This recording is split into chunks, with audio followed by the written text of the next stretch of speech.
Hello class 10। मुझे आशा है कि आपने दूरी सूत्र अच्छे से याद किया होगा और उसकी प्रैक्टिस की होगी। क्वेश्चन नंबर 6 तक आपने क्वेश्चंस को प्रैक्टिस कर लिया होगा, फेयर कर लिया होगा। तो अब हम आगे बढ़ते हैं। एक्सरसाइज 7.1 के जो इम्पॉर्टेंट क्वेश्चंस हैं वो एक तरह से यहीं से शुरू होते हैं। अभी हमने जो भी किया वो बेसिक किया, उनको पढ़ना बहुत ज़रूरी था, उसको प्रैक्टिस करना ताकि हमको डिस्टेंस फार्मूला जल्दी से अप्लाई करना है, उसको एक एक सवाल को बनाना बहुत ज़रूरी था। अब जो हम करेंगे ये इम्पॉर्टेंट क्वेश्चंस हैं 7.1 एक्सरसाइज के, जो कि आपके एग्ज़ाम में आने के चांसेस बहुत ज़्यादा रहते हैं। हालांकि ये बहुत छोटे क्वेश्चन हैं, 2 मार्क्स में ही आते हैं, लेकिन अक्सर इनमें से कुछ ना कुछ एग्ज़ाम में आता ही है डिस्टेंस फार्मूला से संबंधित। तो आपका क्वेश्चन नंबर 7 है बच्चे, एक्स अक्ष पर वह बिंदु ज्ञात करें जो 2, -5 एंड -2, 9 से समदूरस्थ हो। ठीक है, एक्स अक्ष से यहाँ पर टेक्निकल पॉइंट को समझना है बच्चे। उसने कहा एक्स अक्ष पर वह बिंदु ज्ञात करें। यदि कोई बिंदु एक्स अक्ष के ऊपर स्थित है तो उसका सबसे इम्पॉर्टेंट पॉइंट क्या है? उसका जो y निर्देशांक है वो क्या होगा? 0 होगा। समझ में आई बात? याद करिए जो हमने 9th में पढ़ा था, x अक्ष पर है बिंदु तो उसका y निर्देशांक 0 है, y अक्ष पर अगर बिंदु है तो उसका x निर्देशांक 0 है। तो हमारे पास x अक्ष पर एक बिंदु है, दिस इज़ x एक्सिस। ठीक है, इस पर एक बिंदु है, नहीं जानते हैं, p नाम रख लेते हैं उसका। वो बिंदु जो है वो -2 और +9 एंड 2 एंड -5 दोनों से बराबर दूरी पर है। ये शायद पहले लिखना है हमको और ये बाद में, -2 एंड 9 बराबर दूरी पर है, यानी कि ये डिस्टेंस और ये डिस्टेंस बराबर है। इसका ए रख लेते हैं, इसका नाम बी रख लेते हैं। हम ए पी और बी पी निकालेंगे और बिंदु ज्ञात करना है। बिंदु में एक पॉइंट तो हमको पता ही है बच्चे, दूसरा क्या है? एक्स। माना, सॉल्यूशन मैं करने जा रही हूँ, माना एक्स अक्ष पर बिंदु पी है जिसके निर्देशांक x एंड 0 होंगे। ठीक है, इसके एक निर्देशांक को हम x मान लेते हैं, x एक्सिस वाले को, और इसको y। भुज और कोटि दोनों x और 0 हो गया है ना। अब इसकी और इसकी दूरी, इसकी और इसकी दूरी, दोनों दूरियां ज्ञात करेंगे, दोनों को बराबर रख देंगे तो x का मान निकल जाएगा हमारे पास, है ना। तो अब हम निकालेंगे AP is equal to A and P -2 -x, x -2 या 2 -x, कुछ भी कर सकते हो। 2 -x का होल स्क्वायर -5 -0, यानी कि -5 -0 का होल स्क्वायर। इसको सॉल्व कर लेते हैं, ये आ जाएगा 2 × 4 + x² -4x +25, यानी कि x² -4x +29। ये आ गया हमारे पास AP। अब हम निकालेंगे BP। BP is equal to, again हम इसको सॉल्व करेंगे, -2 -x +9 -0, ये हमारे पास आएगा, माइनस का है स्क्वायर, माइनस कॉमन निकाल के हटा भी सकते हैं, ये आ जाएगा 4 + x² +2 × 4x +81, ये हमारे पास आ गया x² +4x +85, ये 1 है और कोई आवश्यकता नहीं है ऐसे लिखने की। अब AP is equal to BP, ये कहाँ से है हमारे पास? प्रश्न से, प्रश्न की शर्त के अनुसार हमारे पास AP और BP दोनों बराबर हैं, तो हम इन दोनों को बराबर रखते हैं।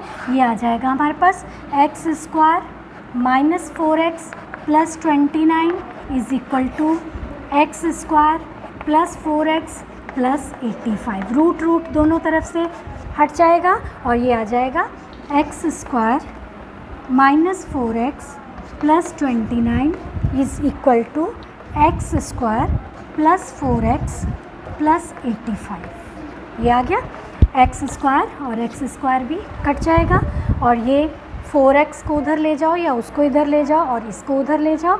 ये हमारे पास यहाँ से मैं रब करके ऊपर में लिख देती हूँ। आप बच्चे पॉज करके इसको नोट करना, उसके बाद फिर आगे बढ़ाना। ये आ गया minus 4x plus 29 is equal to 4x plus 85। ये आ जाएगा minus 8x is equal to ये 85 minus 29, minus 8x 6 and 7 minus 2 5।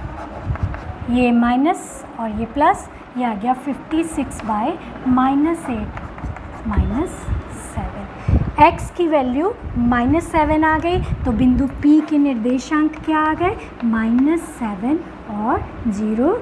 वह बिंदु है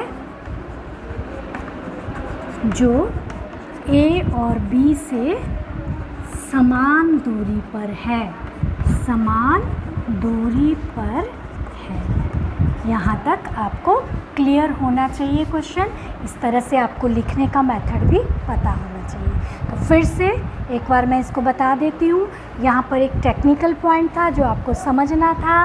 एक्स अक्ष पर वह बिंदु, अगर तुम लोग इसको वाई मान लेते ना बेटा, तो वह आप पूरा दिन सॉल्व करते रह जाते, लेकिन ये सॉल्व नहीं हो पाता। इसलिए इसको ज़ीरो मानना है। ज़ीरो मानना नहीं, वो ज़ीरो दिया हुआ है, ठीक है। अगर वो कहता वाई अक्ष पर कोई बिंदु है तो इसका मतलब उसका एक्स ज़ीरो होगा। तो हमने बिंदु को क्या माना बिंदु जो लिखा हुआ था पहले P, जो कि x और 0 है, ठीक है। अब AP और BP दोनों को निकाला, दोनों को इक्वेट कर दिया, वहाँ से x की वैल्यू निकाल दी और यहाँ पर रख दी और ये बिंदु हमारे पास आ गया जो कि A और B से समान दूरी पर है। क्लियर है सबको? क्लास 10 नेक्स्ट क्वेश्चन भी आपका बहुत इंटरेस्टिंग है। Question number 8। आपको दो बिंदु दिए हुए हैं P एंड Q, जिनके बीच की दूरी 10 यूनिट यानी कि 10 मात्रक दी हुई है और हमको कह रहा है कि y का मान ज्ञात करें। y का मान ज्ञात करने के लिए फिर से हम लोग P और Q फाइंड आउट करेंगे, P एंड Q की दूरी, ठीक है। तो यहाँ direct PQ is equal to 10 minus 2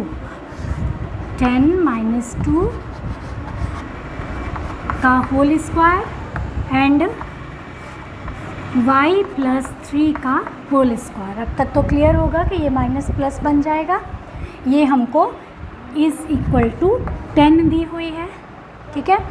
square root उधर जाके स्क्वायर बन जाएगा।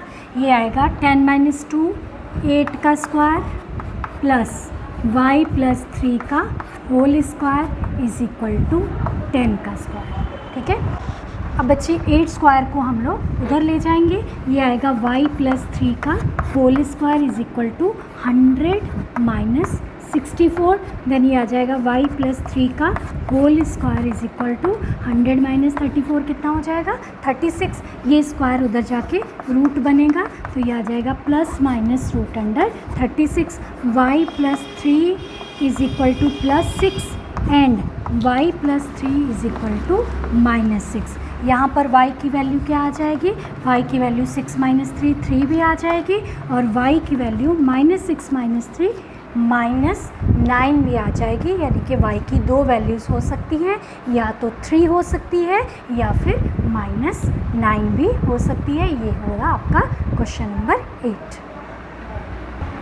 अच्छा, नेक्स्ट क्वेश्चन है क्वेश्चन नंबर 9। Q जो है वो P और R से समदूरस्थ है और कह रहा है x ज्ञात करें और QR और PR ज्ञात करें, ठीक है। तो हमारे पास सबसे पहले Q इससे और इससे समदूरस्थ है, यानी कि QP और QR दोनों निकालेंगे हम लोग ताकि हमारे पास x की वैल्यू निकल जाए। तो हमारे पास QP आ जाएगा, QP is equal to 5 minus 0 5 का स्क्वायर माइनस 3 माइनस 1 माइनस 4 का स्क्वायर यानी कि प्लस 4 स्क्वायर। रूट इसको लिख सकते हैं, माइनस 4 का या प्लस 4 का स्क्वायर एक ही बात है। ये आ जाएगा 25 + 16 √41, ठीक है। सिमिलरली हम लोग निकालेंगे Q और R का मान। QR is equal to x - 0 x square 6 - 1 5 square, ये आ जाएगा आपके पास √x² + 25, दोनों आ गए। अब according to question QP is equal to QR, तो यहाँ से आ जाएगा हमारे पास √x² + 25 इज़ इक्वल टू √41। दोनों को स्क्वायरिंग करेंगे तो रूट हट जाएगा, तो ये आ जाएगा x² + 25 is equal to 41, then x² is equal to 41 - 25, और ये आ जाएगा हमारे पास 16, x² is equal to 16, then x is equal to ±√16। बच्चे ये प्लस माइनस वाला कॉन्सेप्ट मैंने आपको चैप्टर 3 में बताया होगा कि जब भी रूट स्क्वायर उधर जाके रूट बनेगा तो प्लस भी आएगा और माइनस भी, क्योंकि इसका आंसर +4 है और -4 है। +4 का स्क्वायर भी 16 ही होगा और -4 का स्क्वायर भी 16 ही होगा, इसलिए x की दो वैल्यूज़ आती है, एक +4 और एक दूसरी -4। अब कहता है QR और PR निकालें। बच्चे अब आपके पास टर्म्स क्या आई, आपका R जो आया 9, R क्या है 4 और 6, एंड R क्या है, और लिख सकते हो इसको, और R क्या हो सकता है -4 और 6। R की दो वैल्यूज़ आ गई, एक 4 और 6 और दूसरी -4 और 6। अब जब आप QR और PR निकालेंगे तो दोनों तरह से निकालोगे, एक बार इस R के साथ, दूसरी बार इस R के साथ। जब R 4 और 6 हो तो QR is equal to, QR निकालना है, Q क्या है 0 एंड Q R इतना और Q क्या है 0 1, तो QR क्या हो जाएगा 0 - 4 का स्क्वायर 1 - 6 का स्क्वायर √, यह आएगा 16 + 25 का रूट, यानी कि √41, ठीक है। ये आपका QR आ गया। अब हमको क्या चाहिए, PR चाहिए।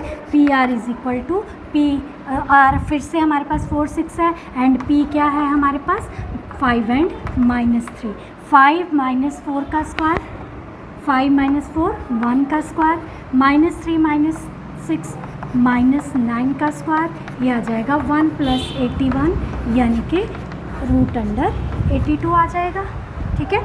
अब जब R कितना हो -4 और 6 हो तो तब QR निकालेंगे। QR is equal to, Q कितना है 0 और 1, 0 + 4 4 आ जाएगा, 4 का स्क्वायर, और 1 - 6 -5 का स्क्वायर, 16 + 25, अगेन हमारे पास कितना आ गया √41। फिर हम लोग क्या निकालेंगे, PR निकालेंगे। PR is equal to √, P कितना था 5 और -3, और यह आएगा -4 - 5 -9 का स्क्वायर, और ये आएगा हमारे पास R अब कितना है 6 + 3 9 का square plus 9 square is equal to 81 + 81 का रूट, यानी कि ये हमारे पास आ जाएगा 112 88 60 162, ये हमारा आंसर हो जाएगा, ठीक है। अच्छे, आपका क्वेश्चन नंबर 10 इम्पॉर्टेंट क्वेश्चन है। x और y का संबंध स्थापित करें जब बिंदु x y 3 6 एंड -3 4 से समदूरस्थ हो, समान दूरी पर हो। तो यहाँ पर बच्चे x और y का मान नहीं ज्ञात करना है। बहुत सारे बच्चे इसी कन्फ्यूज़न में रहते हैं कि मान ज्ञात करना है। नहीं बेटा, इन दोनों का संबंध, एक रिलेशनशिप बन जाना चाहिए जो हम दिखा सकें, ठीक है। तो हम क्या करेंगे, ये आपका एक्स वाई जो बिंदु है ना, वो इससे भी ये एक्स वाई है, ठीक है, और ये 3 6 है, और ये हमारा -3 और 4 है। इसका नाम P रख लेते हैं, ये A है और ये B है। चित्र बना दोगे तो आपको एक्सप्लेन करने की ज़रूरत नहीं है, नहीं तो आपको एक्सप्लेन करना पड़ेगा। अब हम PA निकालें। PA is equal to 3 minus X का होल स्क्वायर, 6 माइनस वाई का होल स्क्वायर का रूट। अब हम PB निकालें। PB is equal to -3 minus X का whole square plus 4 minus Y का होल स्क्वायर। ठीक है, दोनों बराबर है। According to question PA is equal to PB। ठीक, दोनों को बराबर रखते हैं और फिर हम स्क्वायरिंग करके रूट को हटा देंगे। 6 माइनस वाई का whole square is equal to -3 minus X का whole square plus 4 minus Y का होल स्क्वायर, इसका रूट कैंसिल हो जाएंगे। अब हम इसको भी सॉल्व कर लेते हैं। 3 3 ज़ा 9 plus x square minus 6x plus 6 6 ज़ा 36 plus y square minus 12y। Formula से खोल दिए दोनों। अब हमारे पास ये आएगा 3 3 ज़ा 9 प्लस एक्स स्क्वायर प्लस 3 2 ज़ा 6x प्लस 4 4 ज़ा 16 plus y square minus 8y। ये हमारा क्वेश्चन आ गया। अब देखो इसमें क्या क्या कैंसिल हो जाएगा। एक्स स्क्वायर से कैंसिल हो जाएगा, वाई स्क्वायर से कैंसिल हो जाएगा और बचेगा हमारे पास ये 9 और 9 भी कैंसिल हो गया। देन 36 और इधर 16 है, हाँ तो ये आएगा -6x minus 12y minus 6x plus 8y is equal to 16 minus 36। ठीक है, अब रिलेशनशिप हमारा x और y के बिटवीन आ जाएगा। ये आएगा हमारे पास -6 and -6 12x minus 4y is equal to 20 आ जाएगा। अब यहाँ से अगर हम माइनस कॉमन ले लें, ये आएगा -4 भी कॉमन ले सकते हैं। 3x plus y is equal to 20, यानी कि इसको अगर हम और शॉर्ट में लिखें और सॉल्व करें तो ये आ जाएगा 3x plus y is equal to -20/4। 3x plus y is equal to -5 और 3x plus y plus 5 is equal to 0। ये आपका x और y का रिलेशनशिप आ जाता है। ठीक है, इसी के साथ हमारी एक्सरसाइज 7.1 यहीं पे कंप्लीट होती है। आप सभी इस एक्सरसाइज को अच्छे से बनाएंगे क्योंकि कोऑर्डिनेट ज्योमेट्री का ये बेस है। अब इस डिस्टेंस फार्मूले को हम 7.2 में, 7.3 में, 7.4 में सब जगह यूज़ करेंगे, इसलिए इस पर कमांड होना, इसको सिर्फ आपने बनाना ही नहीं है, इसको कमांड इस पे होना चाहिए आपका, ताकि फास्टली आप डिस्टेंस निकाल सकें। और डिस्टेंस निकलेगा तभी हम एरियाज़ और जो सेक्शन फार्मूला है वो अप्लाई कर सकेंगे। ठीक है, तो आप अच्छे से पढ़ते रहेंगे। इसी आशा के साथ मैं आज के वीडियो का अंत करती हूँ। Thank you.